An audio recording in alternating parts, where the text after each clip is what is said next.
ایک عورت کا واقعہ میں آپ کے سامنے رکھنا چاہتا ہوں میرے دوستو. یہ عورت، ان کا نام یاد کر لو، حضرت مشاطہ علیہ الصلوۃ والسلام. بھائی کیا نام ہے؟ حضرت مشاطہ. یہ حضرت موسیٰ کے زمانے کی عورت ہے. کس کے زمانے کی؟ حضرت موسیٰ علیہ الصلوۃ والسلام کے زمانے کی عورت ہے. اس کا بڑا عجیب و غریب واقعہ اس پیاری عورت کا لکھا. اللہ تبارک و تعالی اس عورت کو بہترین بدلہ نصیب فرمائے. لکھا ہے کہ یہ مشاطہ نام کی جو عورت تھی، بھائی کیا نام بتایا آپ کو؟ مشاطہ. اس عورت کے بارے میں لکھا ہے یہ مشاطہ نام کی جو عورت تھی یہ فرعون کے دربار میں کام کرتی تھی. بھائی فرعون تو دشمن تھا، یہ فرعون کے دربار میں کام کرتی. اور اس کا کام کیا تھا کہ فرعون کے دربار میں جتنی لڑکیاں اور فرعون کے دربار میں جتنی عورتیں، سب کے بال بنانے کا کام اس کے ذمہ رکھا گیا. یہ عورت کا کام ہی یہ تھا کہ شاہی دربار کی جتنی عورتیں ہو، شاہی دربار کی جتنی لڑکیاں ہو، سب کے بال بنانا یہ اس عورت کا کام، یہ مشاطہ کا کام تھا. اب ایک مرتبہ یہی عورت جن کا نام ہم نے بتایا حضرت مشاطہ، یہ فرعون کی بڑی لڑکی کا بال بنا رہی. بھائی کس کا بال بنا رہی؟ فرعون کی بڑی لڑکی کا بال بنا رہی. بال بناتے بناتے اس کے ہاتھ سے وہ کنگھی چھوٹ گئی. بھائی جو کنگھی ہاتھ میں ہوتی نا، وہ کنگھی چھوٹ گئی. آپ کو معلوم ہوگا ہمارے ہاتھ سے کوئی چیز چھوٹ جاتی تو ہم کہتے ہائے اللہ. بھائی ہماری زبان سے کیا نکلتا؟ اے اللہ. تو اسی طریقے سے اس کے ہاتھ سے وہ کنگھی چھوٹی تو اس عورت کی زبان سے نکلا یا رب موسیٰ، اے موسیٰ کے پروردگار. کیا نکلا؟ اے موسیٰ کے پروردگار، اے موسیٰ کا رب. بس یہ زبان سے نکلا. وہ لڑکی تو فرعون کی لڑکی بیٹھی تھی، فوراً پیچھے مڑی اور کہا کہ تو نے کیا کہا؟ تو حضرت مشاطہ نے کہا کہ میں نے کہا اے موسیٰ کا رب. تو لڑکی بگڑ گئی، کہا کہ رب تو میرا باپ ہے. بھائی فرعون خدا ہے. بھائی فرعون اور اللہ کا بھی ایک عجیب و دستور، سارے لوگوں کی عمریں کم ہوتی ہیں. بھائی سارے لوگوں کی عمریں کم ہوتی ہے، لیکن فرعون کو اللہ نے 400 سال تک دنیا میں رکھا. بھائی بہت لمبی عمر ملی فرعون کو. کتنے سال کی؟ ایک بات سمجھنا، جب بات آئی تو بات بتا دوں کہ انسانوں کی عمر بہت کم ہوتی ہے. بھائی ہماری عمر، ہمارے نبی نے فرمایا اعمار امتی ما بین 60 و 70. ہمارے نبی صلی اللہ علیہ وسلم نے فرمایا کہ میرے امت جتنے ہیں ان کی عمر 60 اور 70 کے درمیان.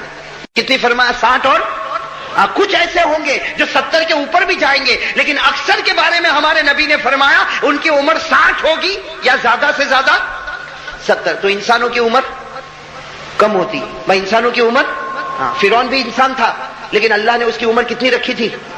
400 سال. ہاں جناتوں کی عمر بہت لمبی ہوتی ہے. بھائی جناتوں کی عمر، لیکن اب جنات کے بارے میں کچھ کہوں گا تو آپ کہو گے بھائی بڑی رات کو بھی ڈرانے والی بات ہے. جنات سے ہم ڈرتے، وہی تعجب ہے کہ بھائی ڈرتا کیوں آخر تو جنات سے؟ ارے بھائی ڈرتے نا، ہمیں انکار نہیں کرتا دنیا میں جنات ہے. بھائی دنیا میں جنات، اور ماننا پڑے گا، جو نہیں مانے گا ایمان سے نکل جائے گا. اس لیے کہ پورے قرآن کریم میں جناتوں کو جیسے انسانوں کو خطاب ہوا، جناتوں کو بھی خطاب ہوا. بلکہ پارہ نمبر 29 میں سورت اتری جس سورت کا نام ہے سورت الجن. تو جنات ہے، جناتوں کی عمر بہت لمبی ہوتی ہے. بھائی ایک واقعہ سناؤ جنات کا. آپ گھر جا کے ڈرو گے تو نہیں نا، وہ الگ بات ہے کہ معلوم نہیں. ہم لوگ جناتوں سے بہت ڈرتے، بہت ڈرتے. مولانا کہتے ہیں میں اکیلا سویا تو کبھی دروازہ بند ہوتا، کبھی دروازہ کھلتا، کبھی لائٹ جلی، کبھی لائٹ بند ہو گئی. ارے پر اس میں ڈرنے کی کیا بات ہے؟ اللہ نے تجھے پہلے نمبر پر رکھا، اس کو تیسرے نمبر پر رکھا. بھائی جنات تیسرے نمبر پر اور ہم، اللہ نے 18,000 مخلوق کو پیدا فرمایا. کتنی؟ 18,000. اور انسان کو کون سے نمبر پر؟ 1. اور جنات کو تو 3 والا پہلے کو ڈرا رہا ہے. عجیب بات نا، 3 والا. اور کیسا ڈرا تھا؟ عجیب ڈرا تھا، عجیب ڈرا تھا. ہماری ماں بہنیں بھی کہے گی، ہمارا بھائی بھی کہے گا مولانا اتنی گہری نیند سویا تھا معلوم نہیں رات کو چادر کھینچنے لگا. میں نے کہا بھائی جنات کو تیرے سے محبت ہو گئی تو چادر کھینچتا. بھائی جناتوں کی عمر بہت لمبی ہوتی. ملا علی قاری رحمت اللہ علیہ ایک بہت بڑے اللہ کے ولی گزرے ہیں. ملا علی قاری رحمت اللہ علیہ بہت بڑے اللہ کے ولی گزرے اور حدیث کے امام تھے. حدیث کے امام تھے. انہوں نے اپنی کتاب مرقات، ان کی کتاب کا نام مرقات ہے، اس کتاب میں انہوں نے لکھا کہ میں کعبۃ اللہ کا طواف کر رہا تھا. انہوں نے لکھا کہ میں کعبۃ اللہ کا طواف کر رہا تھا تو میرے آگے آگے ایک بوڑھا، لمبا چوڑا بوڑھا، وہ بھی طواف کر رہا تھا. ملا علی قاری تو اللہ کے ولی تھے. کہتے میں پہچان گیا یہ انسان نہیں، یہ جن ہے، یہ انس نہیں، یہ جن ہے. ملا علی قاری فرماتے میں طواف میں تھوڑا آگے بڑھا اور میں نے ملاقات کی، اور ملاقات کر کے میں نے پوچھا انت من الجن، کیا تمہارا تعلق جناتوں سے ہے؟ تو کہتے وہ لمبے چوڑے بوڑھے میاں نے کہا کہ ہاں میرا تعلق کس سے ہے؟ جنات سے. میں انسان نہیں ہوں، میں جن ہوں. تو ملا علی قاری فرماتے میں نے بہت ساری باتیں کی، وہ کتابوں میں لکھا. اس وقت میں وہ باتیں میں نہیں کرتا کہ کیا کیا سوال کیے، کیا کیا جواب دیے، لیکن اخیر میں ملا علی قاری رحمت اللہ علیہ نے اس جن سے پوچھا کہ تیری عمر کتنی ہے؟ تو وہ بوڑھے میاں جو جن تھے انہوں نے کہا مجھے نہیں معلوم میری عمر کتنی ہے، لیکن اتنا ضرور ہے کہ اسی کعبۃ اللہ کا طواف میں نے حضرت عیسیٰ کے ساتھ بھی کیا ہے۔ بھائی حضرت عیسیٰ کا زمانہ، اس کے بعد 500 سال کے بعد ہمارے نبی کا زمانہ، اور نبی کے زمانے کے بعد صحابہ کا زمانہ، اور صحابہ کے بعد تابعین کا زمانہ، اور اس کے بعد پھر ابھی ملا علی قاری کا زمانہ۔ تو میرے دوستو بتاؤ جناتوں کی عمر کتنی لمبی ہوگی؟ ہاں تو خیر بات کیا چل رہی تھی؟ بات یہ چل رہی تھی کہ وہ فرعون کے دربار میں وہ کون اللہ کی ولیہ عورت تھی؟ مشاطہ۔ مشاطہ، حضرت مشاطہ، وہ فرعون کی بڑی لڑکی کا بال بنانے کا کام کرتی تھی۔ کب بال بناتے بناتے کنگھی گر گئی تو اس کی زبان سے نکلا یا رب موسیٰ، اے موسیٰ کے پروردگار۔ تو فرعون کی لڑکی ناراض ہو گئی کہ تو موسیٰ کے رب کو مانتی ہے، تو موسیٰ کے رب کو مانتی ہے، میرا باپ خود خدا ہے، یعنی فرعون میرا باپ خود خدا ہے۔ تو وہ مشاطہ نے صاف کہہ دیا کہ تیرا جی چاہے تو تیرے باپ کو بھی کہہ دینا، میں تیرے باپ کو خدا نہیں مانتی، میں تو خدا مانتی ہوں جس کو حضرت موسیٰ خدا مانتے ہیں۔ بھائی حضرت موسیٰ علیہ السلام جس رب کو خدا مانتے میں تو اس کو خدا مانتی، میں تیرے باپ کو خدا نہ۔ حالانکہ آپ کو معلوم ہے فرعون اپنے آپ کو کیا مانتا تھا؟ خدا۔ قرآن کریم نے کہا کہ فرعون ایسی جھوٹی باتیں کرتا۔ فرعون نے کیا کہا؟ فقال انا ربکم الاعلی فاخذہ اللہ نکال الآخرۃ والأولی۔ قرآن کریم نے بتایا کہ فرعون دعویٰ کرتا تھا کہ میں خدا ہوں، میں کھلاتا، میں پلاتا، میں پہناتا۔ فرعون کا یہ دعویٰ تھا اور پوری رعایا مانتی تھی کہ خدا کون ہے؟ فرعون۔ اب یہ مشاطہ نے تو کہہ دیا کہ تیرے باپ کو کہہ دے، تیرے باپ کو کہہ دے، جس کو کہنا ہے کہہ دے، میں تیرے باپ کو خدا نہیں مانتی، میں تو کس کو خدا مانتی ہوں؟ اللہ کو۔ جو موسیٰ جس کو خدا مانے اسی کو میں خدا مانتی۔ بس وہ بڑی بیٹی تھی، جا کر شکایت پہنچا دی۔ کس کو شکایت پہنچائی؟ فرعون کو۔ اب میرے دوستو سننا، جیسے فرعون کو شکایت ملی، فرعون نے اس عورت کو بلایا، اپنے دربار میں بلایا، بہت سمجھایا اور کہا کہ 24 گھنٹے کی مہلت دیتا ہوں، 24 گھنٹے کے اندر فیصلہ کر لے کہ تو مجھے خدا مانتی ہے یا موسیٰ کے رب کو خدا مانتی ہے۔ اگر تو مجھے خدا مانتی ہے تو ٹھیک ہے، میں تجھے اپنے دربار میں رکھوں گا، لیکن اگر تو موسیٰ کے رب کو خدا مانتی ہے تو یاد رکھنا میں ایسی سزا دوں گا کہ ایسی سزا کے بارے میں تو نے کبھی سوچا بھی نہیں ہوگا۔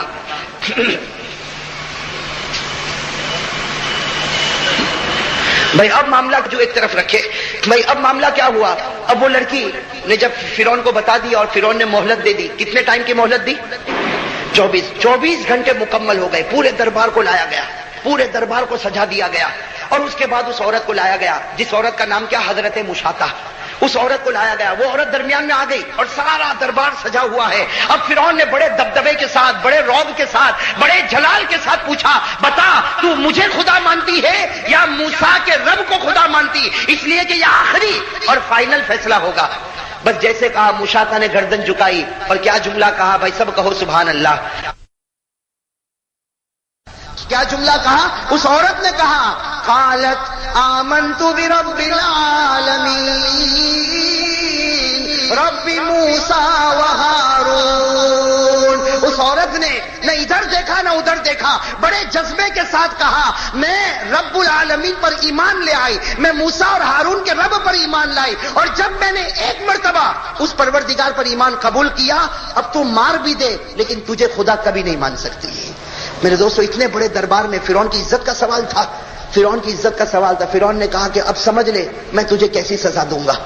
اور میرے دوستو فرعون کی سزا تو اتنی خطرناک ہوتی تھی کہ جس کو قرآن نے بتایا، قرآن نے بتایا فرعون کی سزا۔ فرعون کیا کرتا تھا؟ جب بھی اس کو سزا دینا ہو تو کسی بھی میدان میں مرد ہو یا عورت ہو سب سے پہلے اس کے کپڑے اتار دیتا تھا اور پورے میدان میں تپتی ہوئی زمین پر لٹا دیتا، اور جیسے ہم دیواروں پر کیل ٹھوکتے ہیں ویسا وہ ہاتھ پر کیل ٹھوکتا، اس ہاتھ پر کیل ٹھوکتا، پاؤں پر، یعنی کیل ٹھوکتا جاتا یہاں تک کہ کیل کا آخری سرا زمین کے اندر چلا جاتا۔ میرے دوستو سوچو کیسی سزا ہوگی، اور اسی سزا کو قرآن نے بتایا۔ قرآن نے فرمایا وَفِرْعَوْنَ ذِي الْأَوْتَادِ الَّذِينَ طَغَوْا فِي الْبِلَادِ۔ قرآن کریم کہتا اس فرعون کو اللہ جہنم میں بھیجے گا جس نے کیلوں کو ٹھوک ٹھوک کے سب کو سزائیں دی۔ بس جب اس عورت نے بہت بے باکی کے ساتھ کہہ دیا، اس عورت نے، کون عورت؟ حضرت مشاطہ نے کہہ دیا کہ میں تو اللہ پر ایمان لے آئی، میں تو موسیٰ کے پروردگار پر ایمان لائی، میں ہارون کے پروردگار پر ایمان لائی، میں تجھ پر ایمان لانے والی نہیں، میں نے اس کو خدا مانا جو آسمانوں پر ہے، میں تجھے کبھی خدا مان۔ بس اس نے اسی طریقے سے پورے میدان میں سب کو جمع کر دیا، پورے میدان میں سب کو جمع کر دیا، اور میرے دوستو اس عورت کو لایا گیا اور اس کی عادت کے مطابق عورت کے کپڑے اتارے اور عورت کو بالکل تپتی ہوئی زمین پر لٹا دیا. میرے دوستوں بتاؤ اس وقت اس عورت کے دل پر کیا گزرتی ہوگی؟ میرے بتاؤ نا, ہم لوگ تو صرف سنتے ہیں. میں ابھی تو میں عجیب واقعہ میرے دوستوں بتا رہا ہوں, یہ تو میں کہہ رہا ہوں اور آپ سن رہے, ورنہ قسم خدا کی اس عورت کے دل پر کیا گزری ہوگی. اس عورت کو اس زمین پر لٹا دیا گیا. وہ عورت تپتی ہوئی زمین پر چلانے لگی, چیخنے لگی. جب بہت زیادہ چلاتی اور چیختی تو فرعون اپنے درباری کو بھیجتا اور کہتا کہ پوچھ اس کو مجھ پر ایمان لاتی ہے یا اللہ پر ایمان لاتی ہے. لیکن وہ عورت ایک ہی جواب دے دی, آمنت برب العالمین, میں اللہ پر ایمان لائی اور ایک بار اللہ پر ایمان لے آئی ہوں, اب جان دے دوں گی لیکن تجھ پر ایمان قبول نہیں کروں گی. میرے دوستو وہ جو بڑی لڑکی تھی, کس کی؟ فرعون کی. اس نے فرعون کو جا کر, جب یہ سزا چل رہی تھی, فرعون کو جا کر کہا کہ تمہیں معلوم نہیں اس کا ایک دودھ پیتا بچہ ہے, اس کا ایک دودھ پیتا بچہ, اور ہم کو معلوم ہے اس لیے کہ یہ تو ہمارے بال بناتی ہے, ہم کو برابر معلوم ہے اس کو دودھ پیتے بچے سے بہت محبت ہے. اور میرے دوستو کوئی بھی ماں ہو, بتاؤ بچے سے محبت ہوگی نہیں ہوگی؟ میرے بھائی محبت ہوگی نہیں ہوگی؟ ماں کو پوچھو, سب سے پہلے پوچھو تو کس سے محبت کرتی ہے, تو ماں اس بچے سے محبت کرتی ہوگی جس بچے کو ماں دودھ پلاتی ہوگی. دودھ پیتے بچے سے محبت ہوتی. تو فرعون کی لڑکی نے اپنے باپ کو کہا کہ اس کا ایک دودھ پیتا بچہ ہے اور اس کو اس نے کسی عورت کے پاس چھوڑا ہے, آپ تحقیق کرو کس عورت کے پاس ہے, اس بچے کو یہاں پر لایا جائے. اگر اس بچے کو سزا دیں گے تو یہ فوراً ایمان قبول کر لے گی, یہ تجھ پر ایمان قبول کر لے گی. فرعون نے تحقیق کروایا, تحقیق کروانے کے بعد وہ دودھ پیتا بچہ لایا گیا. وہ دودھ پیتا بچہ لایا گیا اور ماں کے سینے پر رکھ دیا گیا. بھائی ظاہری بات ہے جب بچے کو ماں کے سینے پر رکھیں گے تو بچہ دودھ پینا شروع کرے گا, بچہ دودھ پینا شروع کرے گا. وہ ماں کے سینے پر بچہ آیا. میرے دوستو تھوڑی دیر کے لیے اندازہ لگاؤ وہ ماں بیچاری کیسی تڑپ رہی تھی تپتی ہوئی زمین پر, اور اب اس کے سینے پر اس کا بچہ رکھا گیا اور بچہ جو ہے ماں کے سینے سے لپٹ گیا اور ماں نے اپنے دونوں ہاتھوں سے بچے کو لپٹ لیا. اب ماں بچے کے ساتھ رو رہی ہے اور بچہ بھی ماں کے ساتھ ہے. اس وقت فرعون کا درباری پھر آیا اور پوچھا کہ بتا تو اللہ پر ایمان رکھتی یا فرعون پر ایمان رکھتی؟ اگر تو فرعون پر ایمان رکھتی ہے تیرے بچے کو ہم قتل کر دیں گے, تیرے بچے کو قتل کر دیں گے. میرے دوستو وہ حضرت مشاطہ کیسی پیاری عورت تھی, کیا کہا کہ اگر میرے بچے کو بھی قتل کر دو گے پھر بھی خدا کا دامن نہیں چھوڑنے والی, خدا کا دامن نہیں چھوڑنے والی. میرے دوستو آج بھی کتابوں میں لکھا, میں کہوں میرے لیے کہنا بہت آسان, آپ کے لیے سننا بہت آسان, لیکن میرے دوستو اندازہ لگاؤ وہ گھڑی کیسی گھڑی ہوگی. وہ بیچاری ماں لیٹی ہوئی ہے, تپتی ہوئی زمین پر تڑپ رہی ہے اور بچہ سینے پر ہے اور بچہ ماں کا دودھ پی رہا. اسی وقت ایک جلاد کو بلایا گیا, اس نے اپنے ہاتھ میں تلوار لی اور تلوار لے کر اتنے زور سے اس نے تلوار مارا کہ بچے کے بدن کے 2 ٹکڑے ہو گئے, بچے کے بدن کے 2 ٹکڑے ہو گئے اور سارا خون کا پھوارا ماں کے سینے کے اوپر ہے. میرے دوستو بتاؤ وہ ماں کے اوپر کیا گزری ہوگی, وہ ماں کیسی تڑپی ہوگی. بیچاری خود بھی تڑپ رہی ہے اور ساتھ میں اپنے بچے کو بھی تڑپتا ہوا دیکھ رہی. وہ بیٹا جو ماں کا تھوڑی دیر پہلے دودھ پی رہا تھا, اسی بیٹے کا خون اب ماں کے سینے پر, ماں کے بدن پر. وہ ماں تڑپنے لگی. جب ماں تڑپنے لگی تو پھر پوچھا گیا بتا تو اللہ پر ایمان لاتی یا فرعون پر ایمان لاتی؟ وہ ماں نے کہا ایک بیٹے کی محبت تھی جو میرے آڑے آ سکتی تھی, اللہ نے وہ محبت بھی ہٹا دی. اب تو میں ہوں اور میرا خدا, اب ہماری محبت میں, میرے اور خدا کی محبت میں درمیان میں اللہ نے کسی کو نہیں رکھا. میرے دوستو وہ کیسی اللہ کی ولیہ تھی. خیر میرے دوستو پھر اس کے بعد وہی تکلیف, اس کے دونوں ہاتھوں کو پھیلا دیا گیا, دونوں پاؤں کو پھیلا دیا گیا, اس میں کیل ٹھوک دیے گئے. خیر اخیر میں وہ عورت اللہ کو پیاری ہو گئی.